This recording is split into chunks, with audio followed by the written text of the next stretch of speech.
আসসালামু আলাইকুম। শিয়া সুন্নি মতাদর্শগত পার্থক্যের ঐতিহাসিক কারণ খুঁজতে শাহেদ ভাই সহ একটি আলোচনায় যোগ দিয়েছি বাংলা ইনফোটিউবের দর্শকদের সাথে।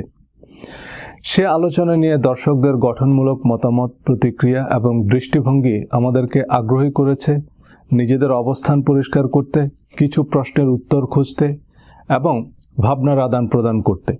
প্রথমেই পরিষ্কার করতে চাই যে আমি বা আমরা এই আলোচনা ধর্ম বিশারদ বা বিশেষজ্ঞ হিসাবে করছি না এবং এই আলোচনা কোনো ধর্মীয় পরামর্শ, ফতোয়া বা জাজমেন্ট নয়। সংশ্লিষ্ট বিষয়ে বিশেষজ্ঞ আলেমদের মতামত সংবলিত অসংখ্য ভিডিও আপনারা অনলাইনে পাবেন।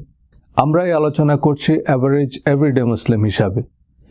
অনেকে প্রশ্ন তুলেছেন যে শাহেদ ভাই তো সাংবাদিক, বামে প্রফেশনাল স্কিল ডেভেলপমেন্ট ট্রেনার, আমরা কেন ধর্ম নিয়ে কথা বলছি? ভাই, আমাদের জন্য কি নামাজ রোজা মাফ? অনেক আলেম ওয়াইজেনরা জাকির নায়েককে নিয়েও এই প্রশ্ন তোলেন যে উনি ডাক্তার মানুষ, উনি কেন ধর্ম নিয়ে কথা বলেন? আচ্ছা, ডাক্তার কি বিনা হিসাবে বেহেশতে বা দোজখে যাবে, নাকি তারও ধর্মের বিধিনিষেধ মানতে হবে? তো আমাদের মতো সাধারণ মুসলমানদেরও যেহেতু ধর্মের রীতি রেওয়াজ মানতে হবে, so we should have some questions and we deserve answers to those questions. শুধু শিয়া সুন্নি নয়, প্রতিটি ধর্মমত বা বিশ্বাসের প্রতি যথাযথ সম্মান রেখেই আমরা এই আলোচনা করব। এই আলোচনার উদ্দেশ্য কাউকে সঠিক বা কাউকে ভ্রান্ত প্রমাণ করা নয়। অনেকে আমাদের কাছ থেকে শিয়াদের সম্পর্কে কাফের কথাটি শুনতে চেয়েছেন, কিন্তু আমাদের যদি হাসরের মাঠে আল্লাহ বলে যে তোমরা যে অমুককে কাফের বললা, এটা এখন প্রমাণ করো। শুধু শিয়া কেন, কারো সম্পর্কেই এমন মন্তব্য করার অধিকার কারণেই। এ ফয়সালা করার অধিকার একমাত্র আল্লাহর, তিনি বিচার দিনের অধিপতি। কথায় কথায় কাফের বা নাস্তিক বলাটা এখন অনেক প্রখ্যাত আলেমদের মধ্যেও দেখা যায়। মিজানুর রহমান আজহারের মতো মুফাসসিরকে কাফের বলছেন, জাকির নায়েককেও কাফের বলছেন, তো আমরা কার কাছে যাব? ইরানের ধর্মীয় নেতাদের আমাদের অনেক আলেমরা কাফের বলছেন, আবার শিয়াদের অনেকে সুন্নিদের কাফের বলছে।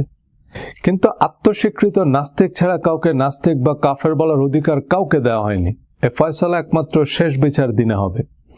সূরা হাজ আয়াত 17, Indeed those who have believed and those who are Jewish and the Sabians and the Christians and the Magians and those who associated with Allah will judge between them on the day of resurrection.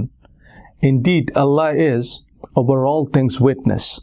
নিশ্চয়ই যারা ইমানদার, যারা ইহুদি, যারা সাবিন, খ্রিস্টান ও ম্যাজিয়ান এবং যারা মুশরিক, কিয়ামতের দিন আল্লাহ তাদের মধ্যে ফয়সালা করে দিবেন। নিঃসন্দেহে আল্লাহ সবকিছুই সম্যক প্রত্যক্ষকারী। সুতরাং আল্লাহ সকলের ভিতরের বাইরের খবর জানেন। তিনিই বিচার দিনে যার যার কর্মফল বন্টন করবেন। আমরা কেবল কে কি বুঝলাম সে কথা বলতে পারি, সিদ্ধান্ত একমাত্র আল্লাহর। আমাদের অনেক বিজ্ঞ আলেম শিয়াদেরকে কাফের মনে করেন, এমনকি তাদের সাথে বিয়েকেও বৈধ মনে করেন না। আশা করি আলেমরা এমন সিদ্ধান্ত দেওয়ার ক্ষেত্রে বিস্তারিত গবেষণা করেছেন।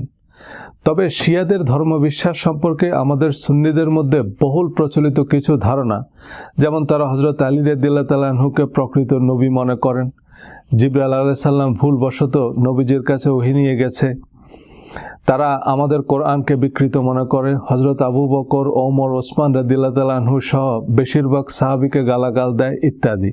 হ্যাঁ, শিয়াদের মধ্যে একদল এমন বিশ্বাস করে, তবে এরা একান্তই অশিক্ষিত মূর্খ শ্রেণী।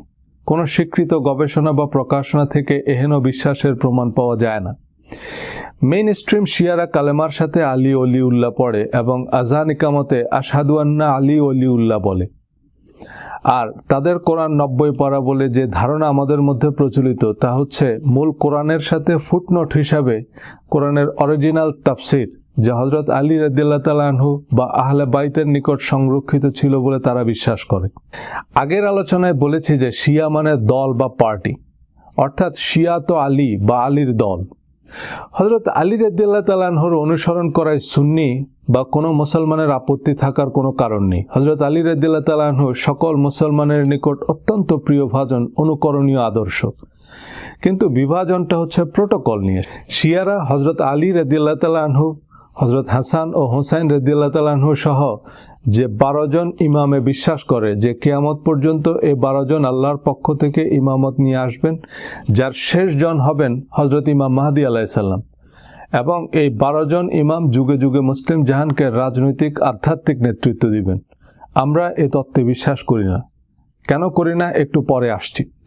হযরত আলী রাদিয়াল্লাহু তাআলা আনহু সুন্নিদের নিকট অত্যন্ত গুরুত্বপূর্ণ ধর্মীয় ব্যক্তি, কিন্তু আমরা হযরত আলী রাদিয়াল্লাহু তাআলা আনহুর আলাদা প্রটোকলে বিশ্বাস করি না। এ মাওলা তত্ত্ব বা ইমাম তত্ত্বের কোনো ধারণা কোরআনে পাওয়া যায় না। শিয়াদের এ তত্ত্বের ভিত্তি হচ্ছে গাদিরে খুমের ভাষণ। এই গাদিরে খুম শিয়াদের জন্য এত গুরুত্বপূর্ণ যে এই দিবসকে তারা ঈদুল গাদির নামে উদযাপন করে। শিয়াদের বিশ্বাস অনুযায়ী নবীজি সাল্লাল্লাহু আলাইহি সাল্লাম বিদায় হজ থেকে ফেরার পথে গাদিরে খুম নামক জায়গায় যাত্রা বিরতিকালে এক ঐতিহাসিক ভাষণ দেন, যেখানে তিনি হযরত আলী রাদিয়াল্লাহু তাআলা আনহুকে তার পরবর্তী ওলি বা মুসলিম জাহানের অভিভাবক হিসাবে ঘোষণা দেন এবং হযরত আবু বকর, ওমর, ওসমান সহ সব সাহাবীরা হযরত আলী রাদিয়াল্লাহু তাআলা আনহুর হাতে বায়াত গ্রহণ করেন। শিয়া ছাড়াও ওলি আউলিয়া, সুফি তরিকত বিশ্বাসী আহলে সুন্নাহ আল জামাতের অনুসারীরা গাদিরে খুমের হাদিসগুলোকে মশহুর মুতাওয়াতির হাদিস বলে গণ্য করেন, যা 30 জনের বেশি সাহাবী বর্ণনা করেন। আমি তোমাদের মওলা, তারাও তোমাদের মওলা, বন্ধু, অভিভাবক। মান কুনতু মাওলাহু ফাআলিয়্যু মাওলাহু। সুতরাং এর দ্বারা বোঝা যায় হযরত আলী, ইমাম হাসান, ইমাম হুসাইন, খাতুনে জান্নাত হযরত ফাতেমা রাদিয়াল্লাহু তাআলা আনহা ও আনহুম, তাদের সাথে যারা বন্ধুত্ব করবে তারাই কামিয়াব, কারণ আহলে বাইত ইমানের অংশ। গাদিরে খুমের একটি হাদিস হলো, আমি আল্লাহর নিকট থেকে আদেশপ্রাপ্ত হয়ে তোমাদের নিকট কিছু বলবো। আমি অচিরেই আল্লাহর নিকট চলে যাব, তবে তোমরা যাতে পথভ্রষ্ট না হও সেজন্য তোমাদেরকে কিছু ওসিয়ত করছি। আমি তোমাদের নিকট দুটি মূল্যবান সম্পদ রেখে যাচ্ছি, যার ওজন কোনোটার চেয়ে কোনোটার কম নয়, এবং এই দুটি সম্পদ কখনো বিচ্ছিন্ন হবে না। যদি তোমরা এই দুটি সম্পদ আঁকড়ে ধরো তবে তোমরা কখনো পথভ্রষ্ট হবে না। তার প্রথমটি হলো কোরআন, দ্বিতীয়টি হলো আমার আহলে বাইত। আমি দেখতে চাই তোমরা আমার আহলে বাইতের সাথে কি ধরনের আচরণ করো। আহলে বাইতের একনিষ্ঠ অনুসরণের ক্ষেত্রে শিয়াদের সবচেয়ে গ্রহণযোগ্য যুক্তি হচ্ছে সূরা আহজাবের 33-34 নং আয়াত। হে নবী পরিবার, আল্লাহ তো কেবল চান তোমাদের থেকে অপবিত্রতাকে দূরীভূত করতে এবং তোমাদেরকে সম্পূর্ণরূপে পবিত্র করতে। আর তোমাদের ঘরে আল্লাহর যে আয়াতসমূহ ও হিকমত পঠিত হয় তা তোমরা স্মরণ রেখো। নিশ্চয়ই আল্লাহ অতি সূক্ষ্মদর্শী, সম্যক অবহিত। সুতরাং নবী পরিবার বা আহলে বাইত সম্পূর্ণরূপে পবিত্র এবং কোরআনের স্মরণ বা সংরক্ষণকারী। কিন্তু আহলে বাইত বলতে সূরা আহজাবে প্রধানত নবী পত্নীদেরকে উদ্দেশ্য করা হয়েছে। 32 নং আয়াতের শুরুতে বলা হয়েছে, হে নবী পত্নীগণ, তোমরা অন্য কোনো নারীর মতো নও। কিন্তু শিয়াদের লিটারেচারে নবীজির স্ত্রী উম্মুল মুমিনিন হযরত আয়েশা এবং হাফসা রাদিয়াল্লাহু তাআলা আনহুকে আহলে বাইত হিসাবে গণ্য করা হয়নি এবং তাদের বর্ণিত হাদিসকে তারা গ্রহণ করে না। সুন্নিদের দিকে আবার শিয়াদের অভিযোগের তীর যে সুন্নিদের হাদিস গ্রন্থে হযরত আয়েশা বা হযরত আবু হুরায়রা রাদিয়াল্লাহু তাআলা আনহুর প্রাধান্য, কিন্তু হযরত আলী রাদিয়াল্লাহু তাআলা আনহু বা হযরত ফাতেমা রাদিয়াল্লাহু তাআলা আনহা থেকে বর্ণিত হাদিস খুবই কম।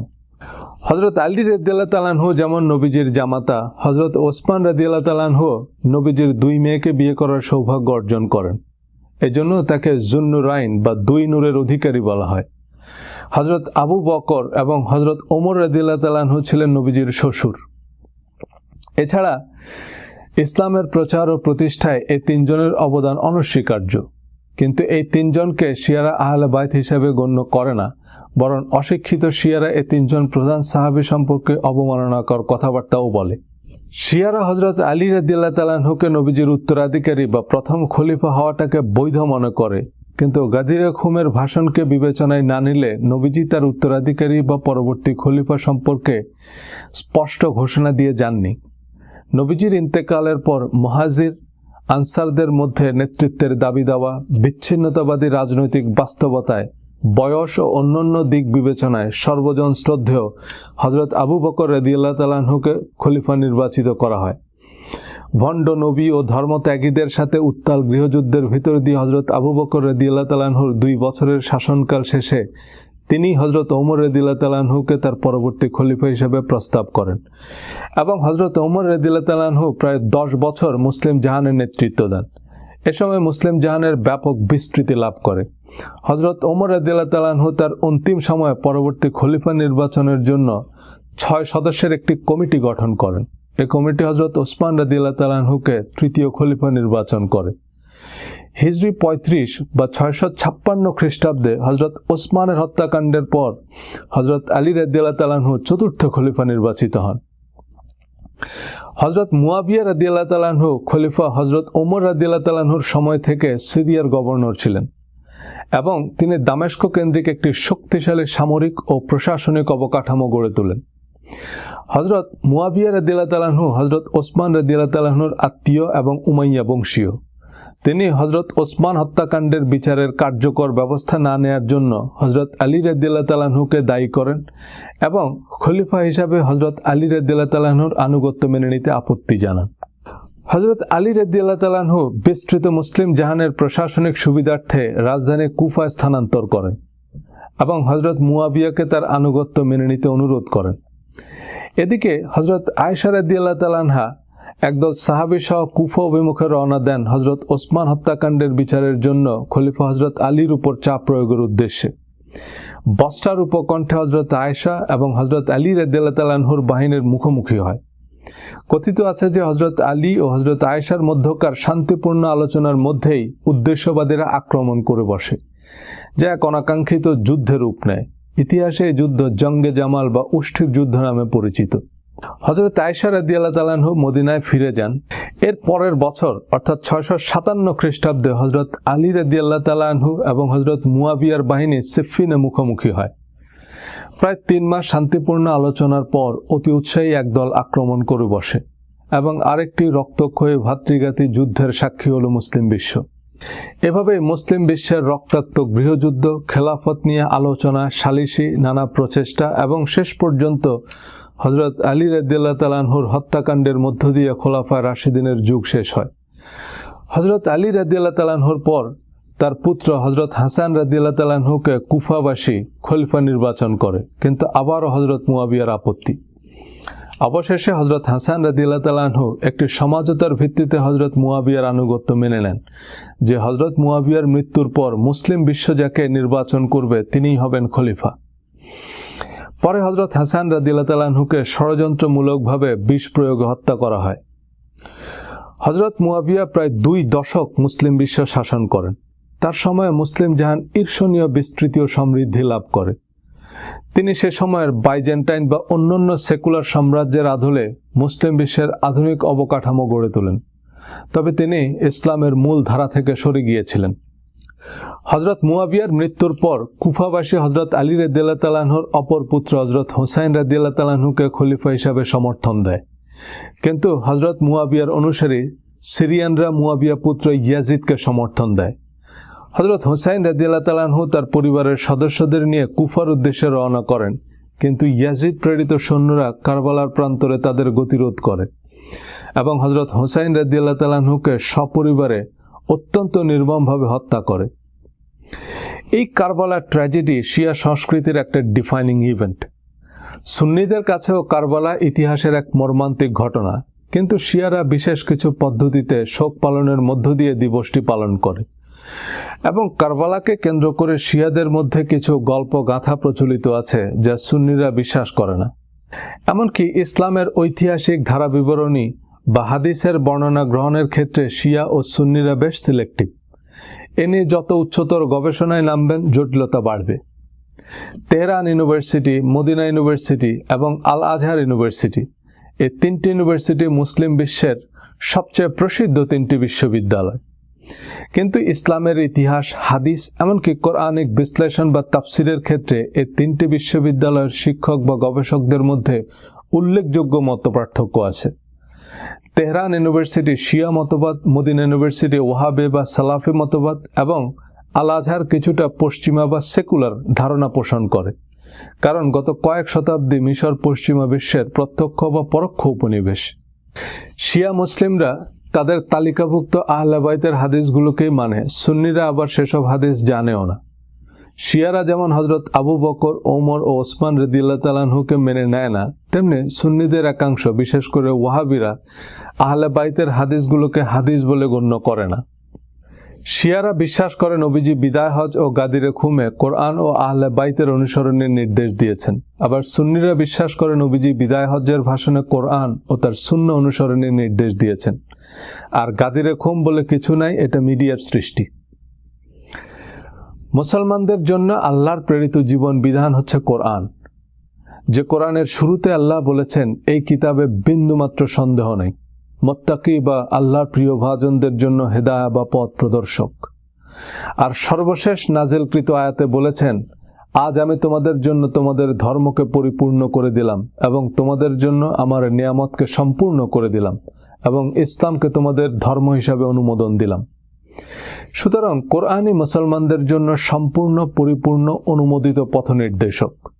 কোরআনে শিয়া, সুন্নি, ওয়াহাবি, সালাফি, হানাফি, সৌদি, ইরান, মিশর, ওয়েস্টার্ন কোনো মতবাদ নেই। কোরআনের বাইরে তাফসির, হাদিস, ফিকহ বা ঐতিহাসিক ধারাভাষ্য সত্য, মিথ্যা, জাল, জয়ীফ, উদ্দেশ্য প্রণোদিত যে কোনো কিছুই হতে পারে। বিতর্কিত পীর, কথিত সুফি সম্রাট দেওয়ানবাগীও কিন্তু কোরআনের তাফসির লিখেছে। ইসলামের ইতিহাস বিভাগের কোনো ছাত্র বা শিক্ষককে জিজ্ঞেস করবেন যে ইসলামের ইতিহাসের প্রধান ধারাভাষ্যকার বা ঐতিহাসিককে, উত্তর মিলবে পি কে হিট্টি বা ফিলিপ কে হিট্টি। তিনি ছিলেন লেবানিজ আমেরিকান খ্রিস্টান। ব্রিটিশ উপনিবেশিক শাসনামলে আমেরিকান ইউনিভার্সিটি বৈরুতে লেখাপড়া করেন। এরপর কলম্বিয়া ইউনিভার্সিটিতে পিএইচডি, প্রিন্সটন, হার্ভার্ড এবং জর্জ ওয়াশিংটন ইউনিভার্সিটিতে অধ্যাপনা করেন। প্রফেসর হিট্টি ছাড়াও ইসলামের ইতিহাসবিদদের তালিকায় অমুসলিম বা সেকুলারদেরই প্রাধান্য। সেই ইতিহাস বা অসমর্থিত স্টেটমেন্টকে আমরা এখন এতটাই ধ্রুব সত্য মনে করি যে এর মাধ্যমে আমরা কোরআনের সত্যকে ওভাররুল করছি। কোরআনের সরল পথ ভুলে মুসলমানরা আজ দলে দলে বিভক্ত, অথচ এই কোরআন আরবের ক্ষুদ্র ক্ষুদ্র গোত্রগুলোকে একত্র করে সারা পৃথিবীতে এক অজেয় শক্তিতে পরিণত করেছিল। আপনারা চাইলে কোরআন আর মুসলমানদের মধ্যকার অদৃশ্য সব দেয়াল নিয়ে আগামী পর্বে কথা বলবো ইনশাআল্লাহ। আমার চ্যানেল সাবস্ক্রাইব করতে পারেন নিচের লিঙ্কে। মতামত ও পরামর্শের জন্য আগাম ধন্যবাদ। সালাম।